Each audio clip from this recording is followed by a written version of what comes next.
मंडी में मुंशी गोपी की गाड़ी में सामान रखते हुए कहता है, लो भैया, रख दिया सामान, आज जाओ ले जाओ गोपी। चलो बे हीरा पन्ना, हो जाओ सफर के लिए रेडी। गोपी के लिए उसकी बैलगाड़ी और उसके दोनों हृष्ट पुष्ट बैल हीरा और पन्ना किसी देवीय उपहार से कम न थे।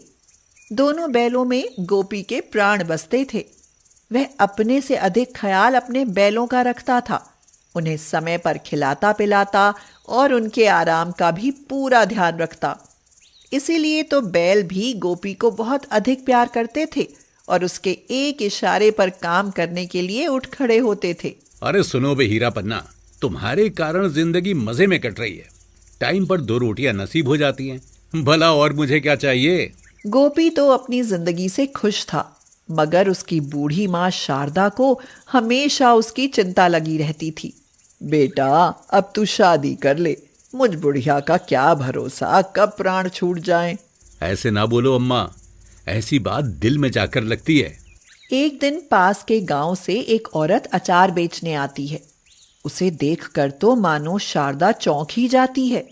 अरे सावित्री बहन तुम, अरे शारदा तुम, आओ आओ जल्दी से गले लग जाओ बहन, तुम्हें देखकर तो मन हरा हो गया। शारदा और सावित्री दोनों बचपन की सहेलियां थीं, इसीलिए वे दोनों एक दूसरे से मिलकर बहुत खुश होती हैं और बातें करने बैठ जाती हैं। शारदा बातों बातों में सावित्री से गोपी की शादी का जिक्र करती है।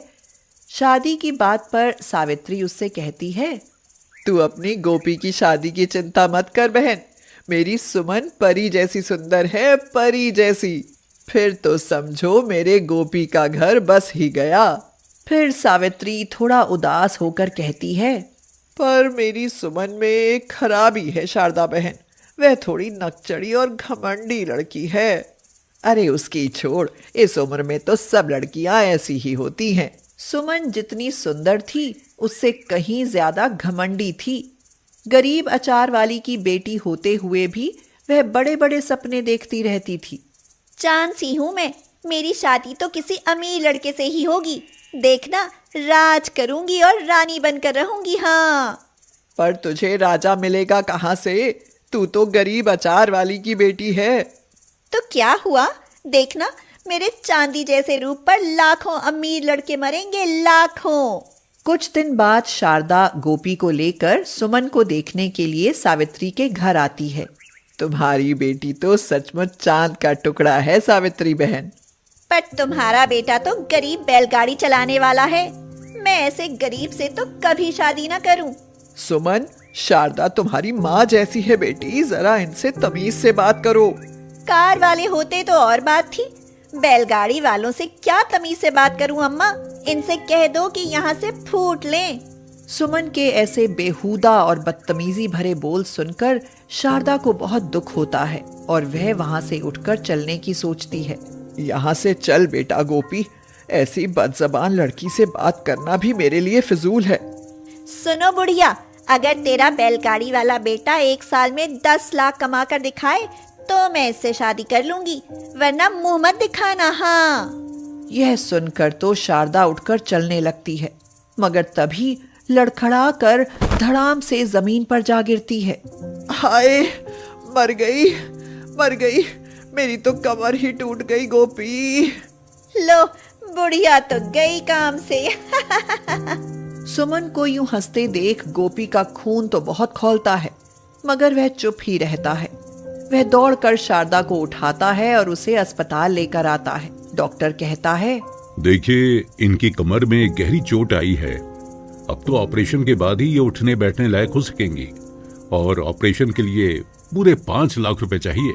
यह सुनकर तो जैसे गोपी के पैरों तले से जमीन ही खिसक जाती है।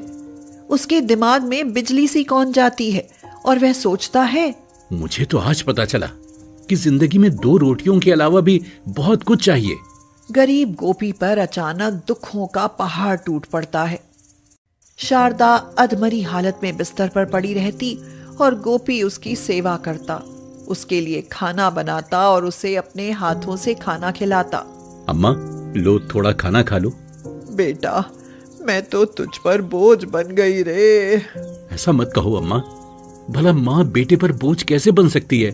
शारदा की बीमारी के चलते गोपी को अपना घर गिरवी रखकर महाजन से कर्ज लेना पड़ता है और फिर कर्ज वापस लौटाने में देरी होती है तो महाजन गोपी से खासा नाराज हो जाता है।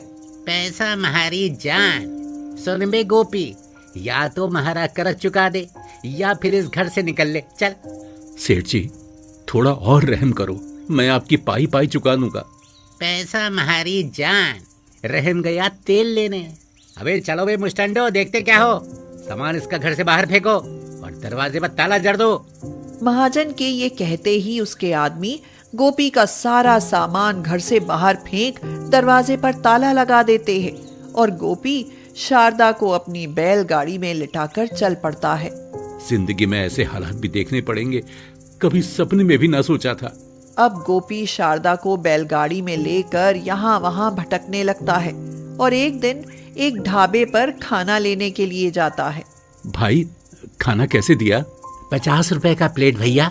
एक प्लेट खाना पैक कर दो। गोपी ढाबे से खाना लेकर जैसे ही खाना खाने बैठता है, अचानक ही उसका मूड खराब हो जाता है। क्या बेकार खाना है, स्वाद तो दूर, नमक मिर्च भी ठीक से नहीं डाला। इससे स्वादिष्ट खाना तो मैं बना सकता हूँ। यह कहते कहते गोपी की नजर ढाबे पर जमा लोगों की भीड़ पर पड़ती है और उस भीड़ को देख गोपी सोचता है, क्यों ना मैं भी खाना बनाकर बेचना शुरू कर दूं? मैं तो वैसे भी बहुत स्वादिष्ट खाना बना लेता हूँ। उस समय गोपी के पास जो थोड़े बहुत पैसे बचे हुए थे वह उन्हीं से काम शुरू कर देता है। अरे, ये आप क्या बेच रहे हो भाई? स्पेशल रंगीली रोटियां और मस्तानी कड़ी है साहब, खाकर देखो। ग्राहक गोपी की रंगीली रोटियां और मस्तानी कढ़ी चखता है तो हैरान ही रह जाता है। अरे वाह, क्या लाजवाब खाना बनाते हो भाई, खाकर मजा आ गया।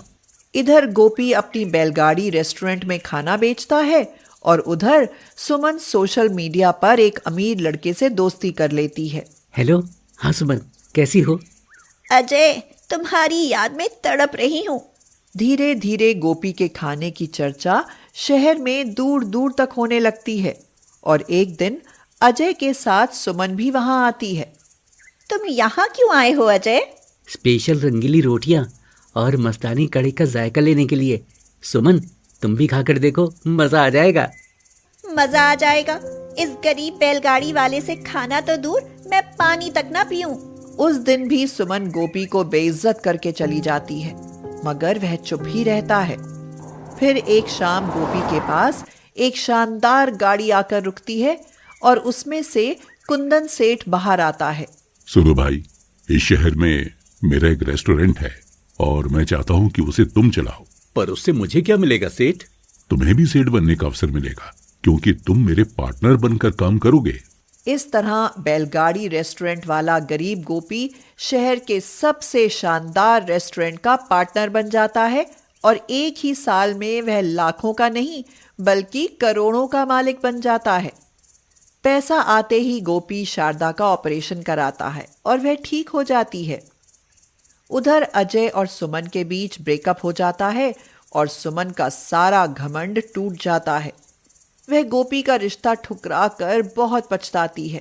काश मैं गोपी को ना ठुकराती। इसके लिए तो तू ताउम्र पछताएगी बेटी।